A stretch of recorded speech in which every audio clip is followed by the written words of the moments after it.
Hello, everyone, and welcome to another episode of the Profitable Christian Business Podcast. I am your host, Doug Greathouse, and today's conversation is for high-capacity entrepreneurs who love God but feel like their brain doesn't always cooperate.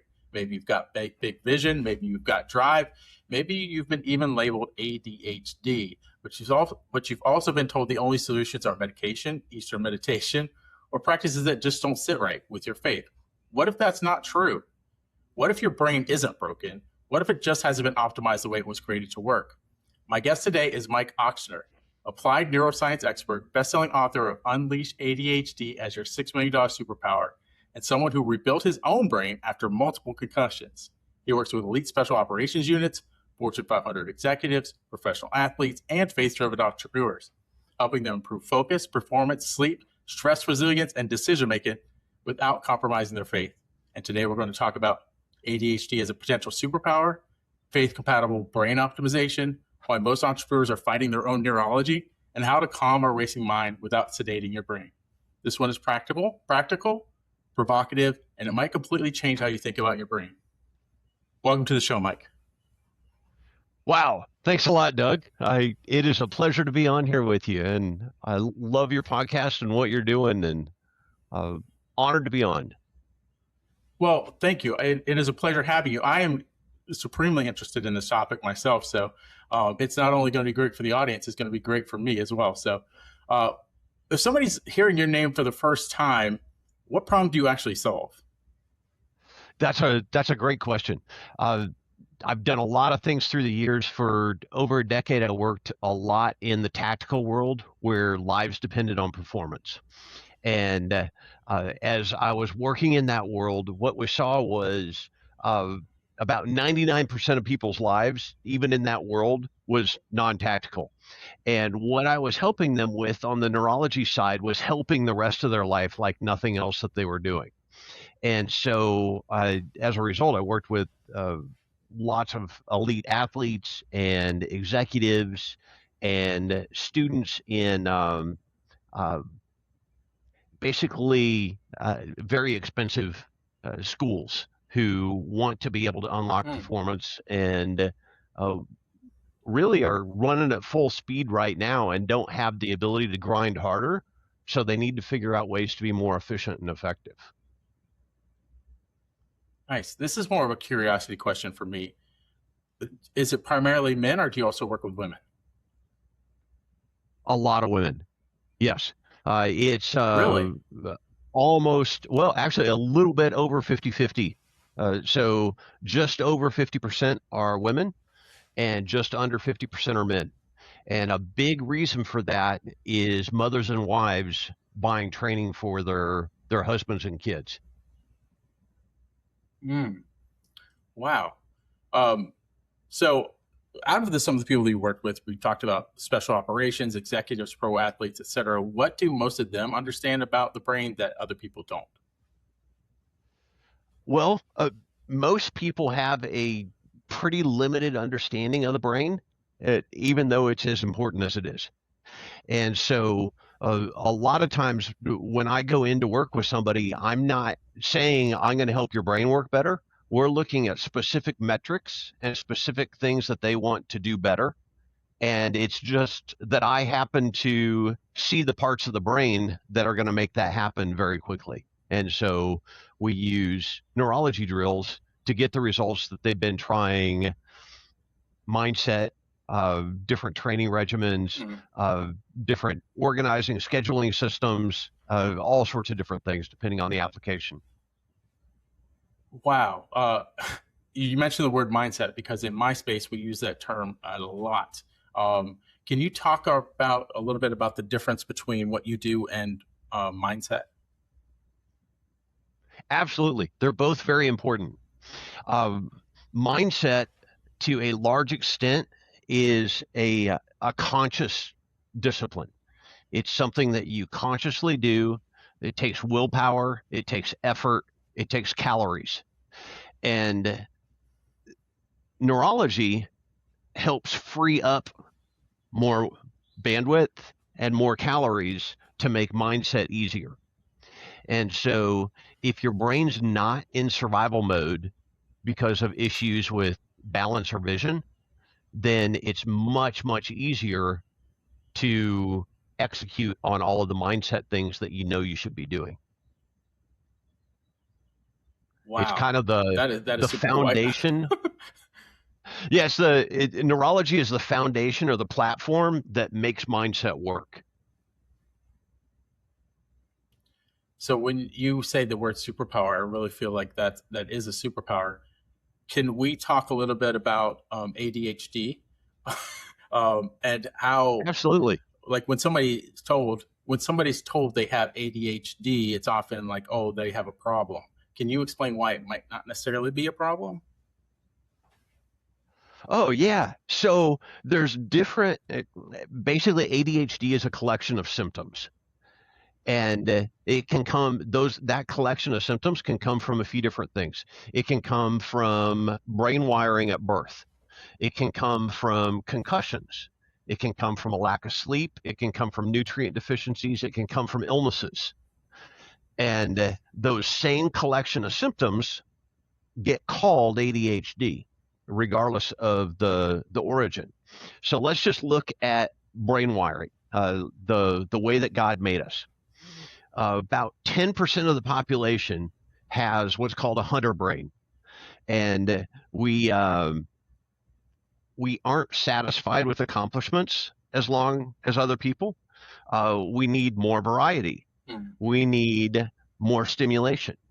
And if you think about that in a hunting context, if you are in a valley, uh, if hunters are in that valley, at some point they're going to get bored of it before they actually run out of things to shoot, and they're going to move to the next valley. Well, that's going to cause the animals in the first valley to be able to reproduce and the numbers to come back up. If we didn't have that wanderlust, that desire for change and novel things, we would basically hunt the animals to extinction before moving. So it's a great asset. If we look at Christopher Columbus, if we look at any great explorer that found America, that explored and settled America, it was people who were restless and who wanted new things. And it was an asset to have ADHD. In a classroom with 30 people, it is unmanageable to have people who uh, act out, who need to move around a little bit more. And so it is considered more of a disorder now, because people who have ADHD aren't as docile.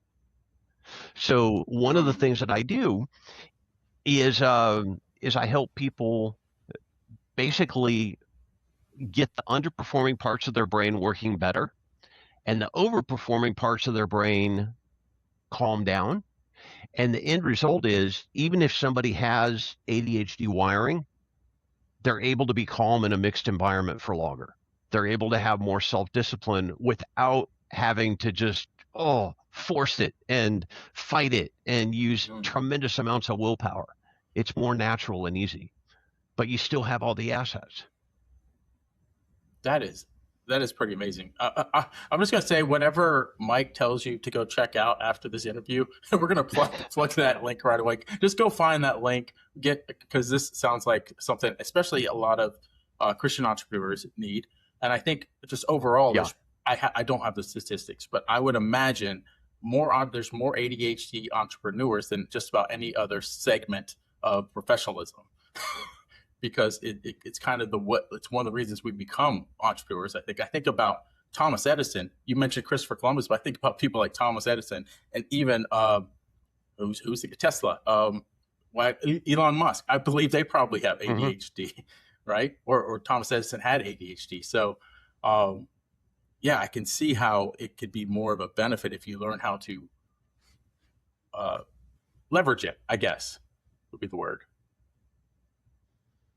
Yeah, and that was a huge challenge for me as a Christian, because I was basically told I needed to take meds, or I needed to do Eastern meditation, or mantras that they really didn't fit it was just like, well, I'm faking it until I make it. This isn't real. This isn't me. Why am I saying this junk?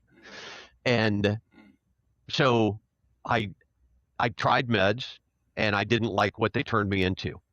And the other stuff, it just wasn't a fit. And fortunately, neurology is just kind of having access to the owner's manual of the brain that God gave us, and going to the section where the issue is and plugging in the solution. Again, that is awesome. You had mentioned concussions, right? And I know from my research before this interview that, and often it's the problems that we have as entrepreneurs that we solve that we end up helping other people solve. So, but could you talk a little bit about your concussion story and how you led you into this? Yeah, so I'm a serial entrepreneur. I've bought companies, started companies, sold companies, and a lot of the reason that I was able to do that was because of my ADHD. And then I started racking up too many concussions. I had 15 where I lost time, dozens more where I didn't lose time, but they were still good blows, and then a lot more subconcussive impacts. And the combination of concussions and ADHD, I had vertigo almost every night. I had attention and focus issues. I had anger issues, sleep issues, and lots of random pain. And as an example, the first neurology work that I did, I hadn't been able to do a single push-up without pain for the prior 6 months. And I did about 20 minutes of vision and balance drills, and all of a sudden I could do 20 push-ups without pain. And I didn't understand why. It didn't make any sense because I didn't do anything with my shoulder. It was all stuff with my eyes and inner ears. And basically, I came to find out that when the eyes and inner ears aren't working together correctly, the brain goes into threat mode. And when the brain goes into threat mode, all of the things that are problems with ADHD become bigger problems. It is harder to exert willpower. It's harder to have self-control. It's harder to analyze risk. It's harder to do all the things that we need to do in order to be successful in business. Thanks for tuning into today's episode. As a Christian entrepreneur, we want to give you something for free. If you go to clientsforthekingdom.com, we have an ideal client avatar generator on there for free. It's something that we've spent thousands of dollars on, countless hours out, and building out this structure of showing you who your ideal client avatar is and an offer stack that can work for your business. Enjoy the rest of the episode. You had mentioned something about push-ups and pain. I want to go back to that just for a minute. So are you saying that there are ways that you can tap into your brain to push out pain, like to where you don't register it? Yeah, I'll give you an example. It crosses over with what I did in order to be able to do the push-ups. It's really common after road trips and airplane flights to have either neck pain, back pain, or random joint pain. And about a year and a half ago, I was going through the Salt Lake airport, had a layover. There was a restaurant I really wanted to go to and get some food, so I was booking it to the restaurant. And all of a sudden, my hip and my knee hurt bad enough that I slowed down and started limping. And I was like, I didn't just get hit with a bat. Let's try something. So what I did was I stuck my thumb out in front of me, and I imagined that my head was in a compass rose. And while I was looking at my thumb, I nodded my head in each of the 8 cardinal directions. And what that does is it gets the eyes and the inner ears on the same page about which direction straight ahead is. And when that's off, one of the things that the brain does is it creates the sensation of pain to get you to stop moving, because it's afraid that it's going to fall or run into things because of that conflict between the eyes and the inner ear.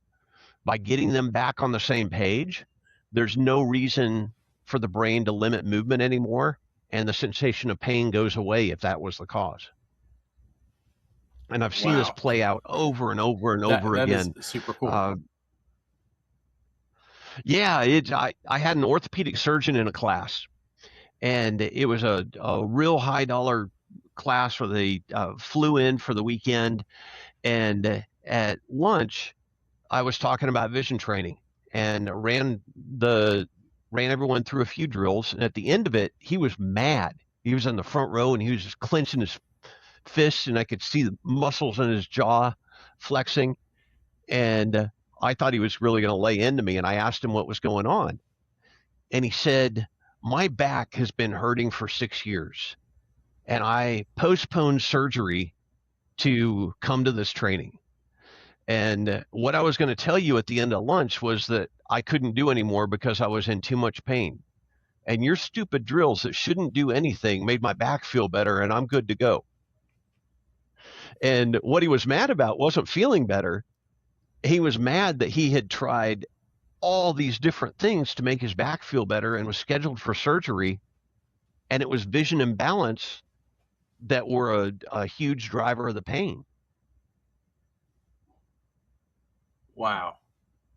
Wow. So here's one thing that most of us entrepreneurs struggle with, at least at some point, is overwhelm and feeling like we're brains overloaded. What is one sign that you know your brain is overloaded? Well, one of the things that's real common with an overloaded brain, or just with an active entrepreneurial or ADHD, depending on which angle you're coming from, but with all of those types of brains, is the chatter in the brain as you're trying to go to sleep and not being able to go to sleep and having racing thoughts, and then trying so hard to sleep and being so frustrated that all that effort is just not doing anything. And that is one of the biggest signs. What I find myself, and this is actually something my wife suggested I do when I get that, either when I first wake up or I'm going to bed, like I wake up with racing thoughts or I go to bed with racing thoughts, is to write those down. And once I have them on paper, I tend to be able to go to sleep because I feel like it's not lost, right? I think the anxiety over that being lost information is actually what's keeping me awake. Have any insight to that? Oh yeah, writing things down is a great thing. Having a little voice recorder that you can use without turning on a light or thinking, and just hit the button and record and then go back to sleep. Uh, there are specific things that we can do to turn down the parts of our brain that are keeping us from going to sleep. And there's specific things that we can do to activate parts of our brain that will let us go to sleep with less effort.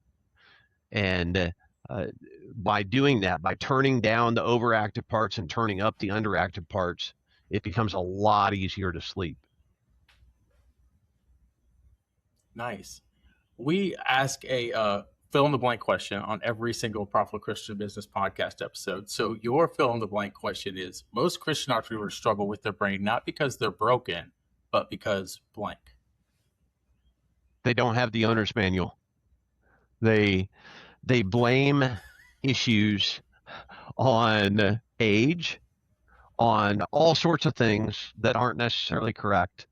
And then they try to fix it with hacks and tips and tricks of the week that may help with symptoms a little bit, but they don't go far enough upstream to help with the root cause. And when we actually get far enough upstream and help with the root cause, then everything else works better and plays out the way that we want it to. All right, I think this question is really important for Christian entrepreneurs. Attention to self, right? We struggle with that because the Bible teaches us we should love others and not be focused on self. Love the Lord and love others. And sometimes when we get into this self-improvement, peak performance type of atmosphere, we get challenged, right? Spiritually, like, is this something really that we should be doing? Can you kind of give your insights around that and maybe your own journey around that? Yeah, absolutely. And I think there's a a big difference between lavishing on yourself than taking care of yourself. Taking care of yourself with hydration, with nutrients, with sleep, with exercise, with basically taking control of our thoughts and actions and exerting discipline. Those are all things that we're doing for ourselves, and I believe that we're called to. I'm trying to remember. Oh, I wish I could remember the verse. Basically, it's a story of a guy who he went off on his own, and God had him sleep for days. And he woke up and he ate a little bit and he went back to sleep again. And then when he woke up, he was rested and refreshed and he was able to keep going. But the fact is, he was worn out. He'd been redlining it too long and he needed a break. And God realized it and God gave him a break. And this isn't going and getting excessive massages every day or doing things that are beyond what we need to do as basic maintenance. This is basic maintenance. Yeah. I want to, since you mentioned sleep so much and that story about in the Bible about getting rest, can we kind of dive in there about the importance of rest for your brain? Oh, absolutely. So sleep is another thing that it amplifies everything else that we do every single waking minute of the day. If we don't get enough sleep, the impact mimics ADHD. It mimics being drunk. It it mimics concussions. It mimics PTSD. And basically, when we sleep, it's a very, very active process. We think about it just being turned off, that we're unconscious or sedated. And in reality, sleep is when we prune memories of things that we don't want or need to remember. It's when we consolidate memories of things that we want to be able to recall. It's when we learn new skills. It's when we clear out all of the waste from the day. So every time neurons fire in the brain, there's metabolic waste, and that builds up over the course of the day. And it's at night when we're actively sleeping that all of that junk gets filtered out. And if it doesn't get filtered out, one of the long-term consequences is dementia. So it's a pretty big deal. Wow. If we don't get enough sleep, it has the same metabolic effect as gaining 35 pounds. So our reaction, we're more reactive to sugar and less tolerant of sugar. Our immune system tanks. We learn 40% faster when we get more than 7 hours of sleep than when we get less than 7 hours of sleep. And we're 60% more reactive on nights or on days after we have short sleep than on days after we have good sleep. So there's a lot of talk about sleep being weakness, or I'll sleep when I'm dead. And I spent years trying to figure out, how do I cut my sleep down to 4 hours a night? Because that extra 4 hours that I'd gain, I could do tremendous things over the course of a week, a month, a year. And what I found out is it's a false economy. That good quality sleep at night improves every waking minute of our day. And you look at high performers in every area, especially professional sports, the ones who have sustained careers are the ones who sleep the most. The ones who burn out quickly and either make stupid choices or get career-ending injuries tend to be people who are sleeping less than they should be. The ones that professional athletes that go out to the club after the game and stay up late, their careers end up being shorter. Yeah. So why does the term just relax, just telling somebody just relax, why does that not work? Well, it's because it's conscious.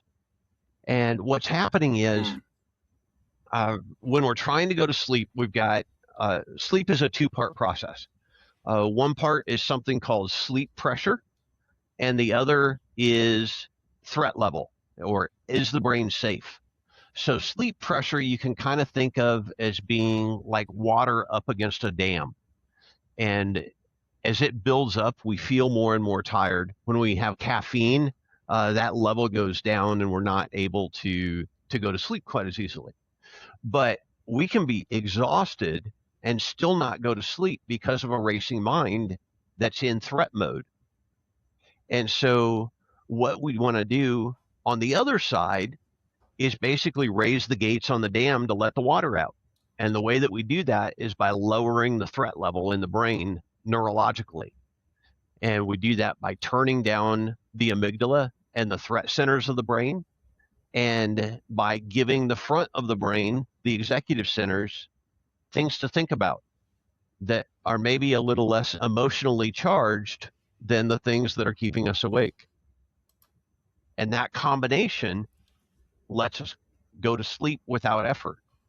We don't have to try to go to sleep. It happens naturally.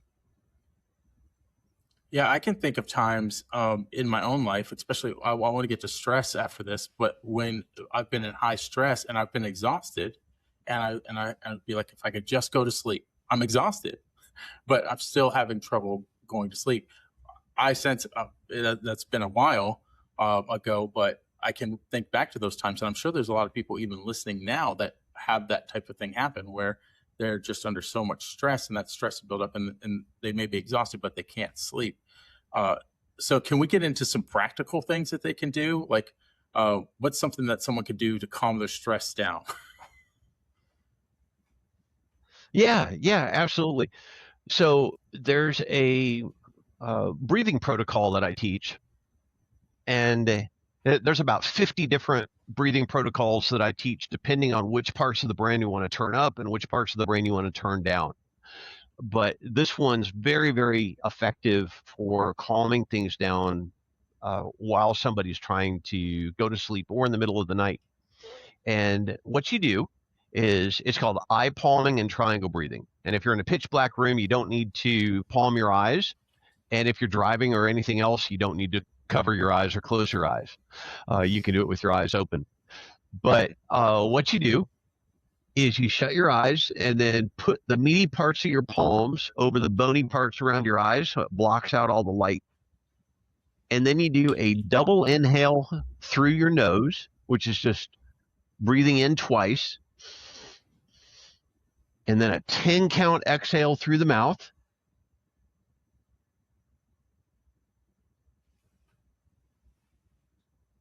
And then a 5 count empty lung hold. And then do it again. A double inhale through the nose. A 10 count exhale through the mouth.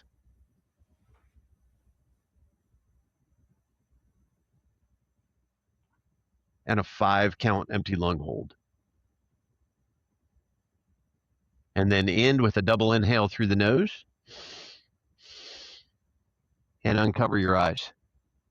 And what most people will see immediately is more vibrant colors if they're not in a pitch black room. They're calmer, and it's easier to think about things rationally, or that are basically, it takes some of the charge off of things that are less, or that are emotionally charged, by turning down the amygdala and the threat centers in the brain and turning up the prefrontal cortex. And the way it does it is really cool, if you don't mind me sharing. That's pretty cool. I'm sure there's a lot of people that just did that exercise with you as you were doing it, and if not, they're going to try it and just to test it out. Most entrepreneurs want to have less mistakes and more focus. So I'm going to ask you two questions related to helping them make less mistakes and improving their focus. I'm sure they might even be tied together. So What's the biggest neurological mistake entrepreneurs make under pressure? The biggest neurological mistake under pressure. It's not necessarily what people do when they're under pressure. It's what it depends on whether it's acute pressure or long-term pressure. If it's long-term pressure, like a long-term event or dealing with a stressful situation that lasts hours or days, one of the biggest challenges or biggest problems is trying to consciously calm your brain down. And what you want to do is let the brain calm down.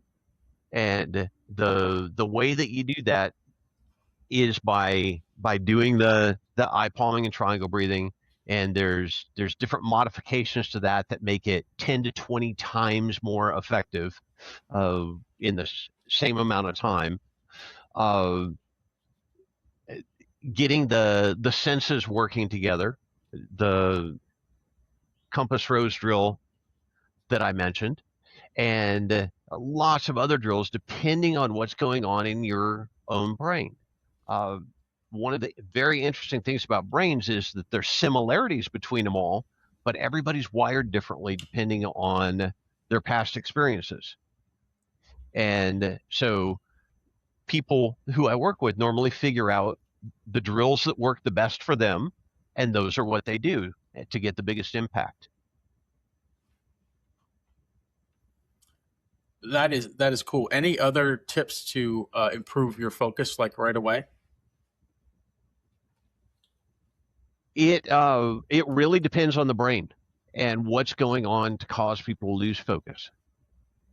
It's kind of the difference between we're used to tips and tricks and hacks of the day that people can use that go out to a mass audience, and there's a place for that, but the reality is each brain is unique, and the more we figure out how to use our own brain, how to know what the owner's manual for our brain says, the better impact we're going to have.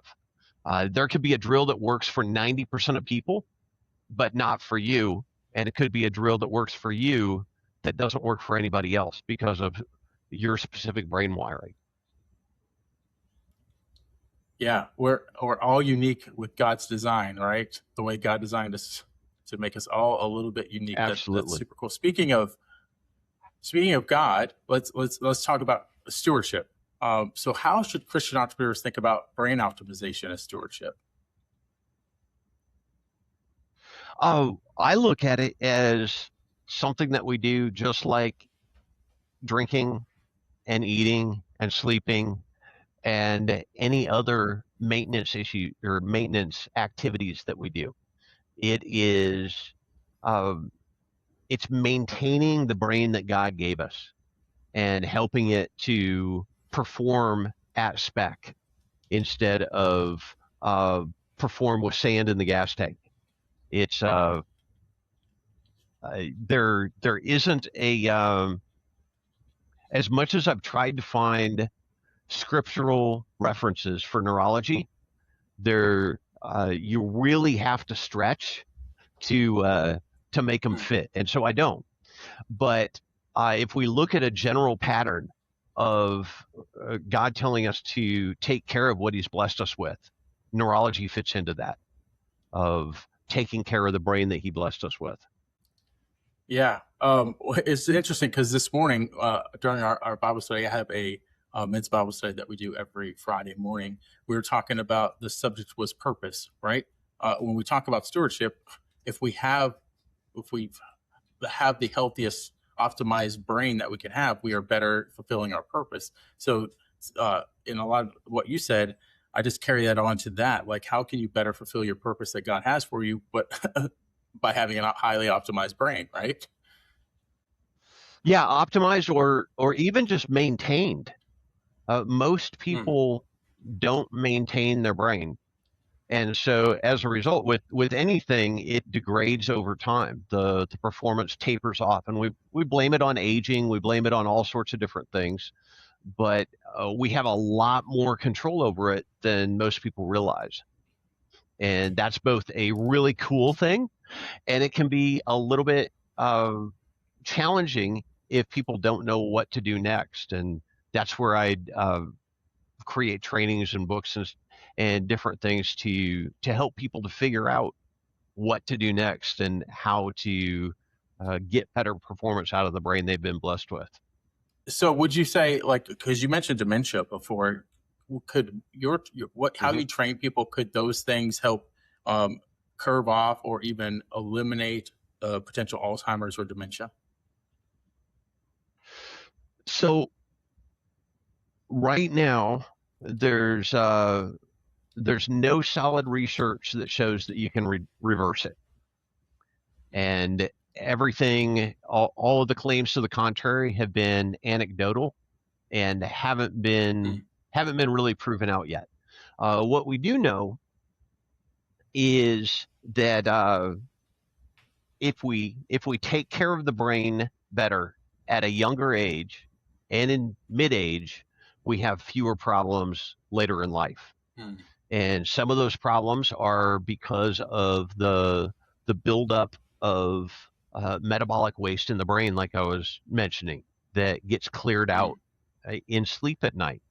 And if we aren't sleeping enough, or if we're sedating instead of sleeping, or being unconscious instead of sleeping, then that metabolic waste doesn't get cleared out efficiently, and we end up with more problems later. So there are definitely things that we can do that reduce the likelihood, but reversing it is not a high probability option right now, unfortunately. Okay, but you did mention something really important that I want to touch on there, and the word is sedated, right? Yes. So what are some of the typical things that you see people do that are more sedated? Because let me just put this into my own thing. I try and keep my brain busy. Yeah, I get a really good night's sleep, but I am constantly trying to keep my brain busy. So can you explain like what sedation typically might look like for the average person? Yeah, sedation is going to be when people use alcohol or pot or prescription sleep medications or non-prescription sleep aids that are supplements, not essential nutrients, but supplements, in order to be not conscious. A lot of them, they diminish sleep tremendously, and you get to turn off for a while, but it's closer to sedation or being unconscious than it is the very active process of sleep. Because again, when we sleep, pruning memories, consolidating memories, clearing out waste, repairing tissue, those are all things that happen in sleep, but not so much with sedation or unconsciousness. Do you feel like melatonin falls into that category of sedation? So melatonin helps trigger sleep, and in some cases it can be very effective. And one of the big things that the research has shown is that if you give the body everything that it needs to release melatonin, and you get the things out of the way that are keeping it from releasing melatonin, it will release melatonin. Melatonin, though, is very effective for changing time zones, which I do a lot because I do trans-Pacific, transatlantic trips and red eyes and things where I'm switching several time zones and need to perform at a high level quickly and change my internal clock. And I definitely use melatonin to do that. And would you think, I'm really interested in this, like a lot of people watch hours of TV a day, right? Would you consider that an act of relaxation or an act of sedation? That's a hard question. So I'll give you an example. The exact same person watching the exact same show could have different impacts depending on ambient lighting in the room, the flicker rate of the screen, and whether or not they have the colors turned more to blue or more to warm colors. And they're going to, the flicker is going to have the biggest impact, and it's going to basically be a stressor in the central nervous system. The blue light, if you're exposed to excessive blue light as you're trying to wind down and go to sleep, you're not going to release as much melatonin or release it as soon. And the sooner you're exposed to colors that are more along the lines of sunsets and fires after dark, the more healthy your melatonin release will be. So that's pretty cool. It kind of answers the question. It kind of doesn't answer it directly. So TV can be, it can be relaxing as a wind down thing. Right before bed, you really don't want to. But the type of TV that you're watching and the lighting of the TV and the ambient is going to have a big effect on how much it impacts sleep. Yeah, I imagine the subject matter on TV, if it's something suspenseful, or if it's the evening news, it might be harder to relax. Absolutely. So, this has been so good. I would like to give one more practical step for anyone that's watching. If someone feels overwhelmed or burned out right now, what would you say to them? Oh, well, the first thing is pray. And amen. So there's the spiritual and neurological, they're complementary to one another. If you are, because people can be broken neurologically and God can heal them without them doing anything. So you absolutely cannot dismiss that. That being said, that's right. Praying for sustenance when you've got food in front of you that you could eat and you choose not to is a problem also. And so if we have the ability and we have the tools to calm our mind, it will allow us to focus on God more. It will quiet the chatter in our brain so that we can hear his voice when it might be drowned out otherwise. And it really is a combination. Yes, we want to pray, and yes, we want to do things to calm down the threat centers of our brain to the extent that we can, so that we can pay more attention and hear more. I love all that. With that being said, can you kind of give us a rundown of, if somebody was interested, how you could help them, and how they'd go about that? How would they get in contact with you? Yeah, absolutely. Two really good ways. One is the website peakbrainreboot.com, and that has an hour. It's a 1 hour follow along workshop where I run people through drills where they basically assess something, they do a drill, and they see a measurable change in real time. And it is a good way to see some of the things that are possible with neurology training and see if it's something that you're interested in. I also, for those of you who have ADHD, I've got a book, Unleash ADHD is Your $6 Million Superpower. And it's at ADHDadvantage.com. And both of those are great ways to get started. The Peak Brain Reboot Workshop, there's an opportunity to sign up for training at the end of it, but it is an hour of solid free training that people can do with me with those follow-along drills. And the book is very affordably priced, and you can do either digital paperback or the video version of it if reading is an issue. Nice. My marketing brain is on fire right now because I really want to get to what problem are most people coming to you with, and how do you solve it? Well, when I was working primarily in the tactical world, it was much cleaner. With the business world, it is very, very varied. Uh, people are coming to yeah, people are coming to me with incredibly different needs and concerns that they're trying to take care of.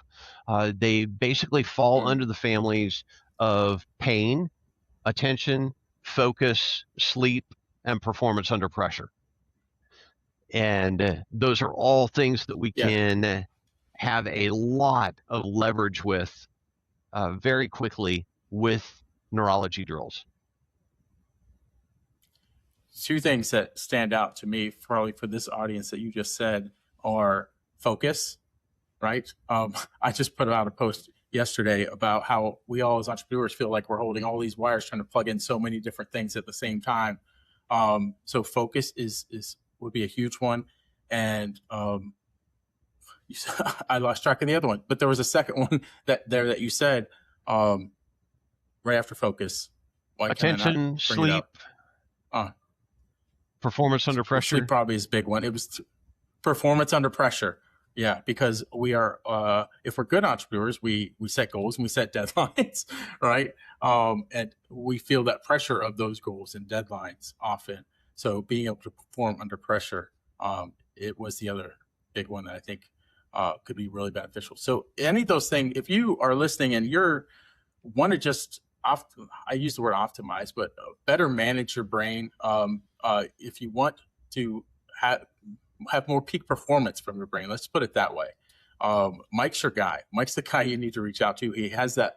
We'll put the link to the book and to his website. That's a free workshop, that 1 hour workshop. Yes, it is. Yeah, Mike, is that brain? It is? Okay. So check out that workshop. Well, that is.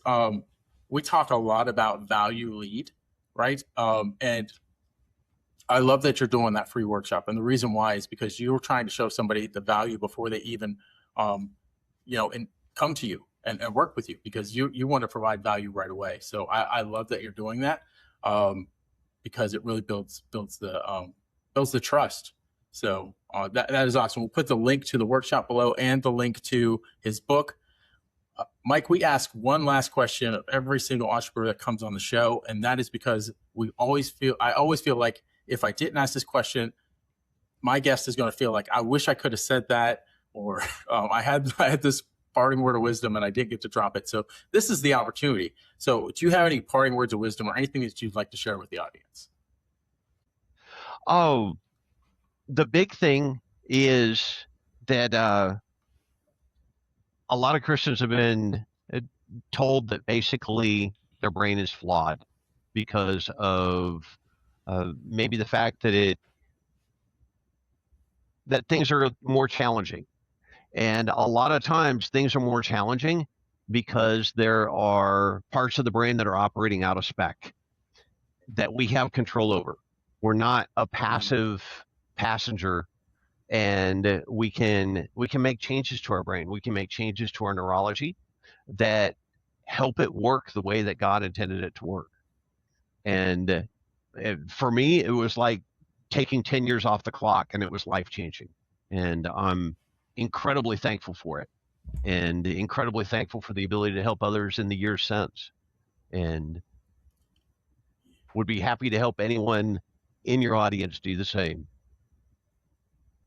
That is really amazing. And one thing I think about that is often we neglect our brains, right? Some of us we will go to the gym and we'll try and eat right and all that sort of stuff, and we do the things for our physical body, but often there are other things we don't even know that you can help provide that we could do for our brains, right? And most of the entrepreneurs, many of the entrepreneurs, I'm not going to speak for everybody, but many of the entrepreneurs that I know are always striving to have better performance, right?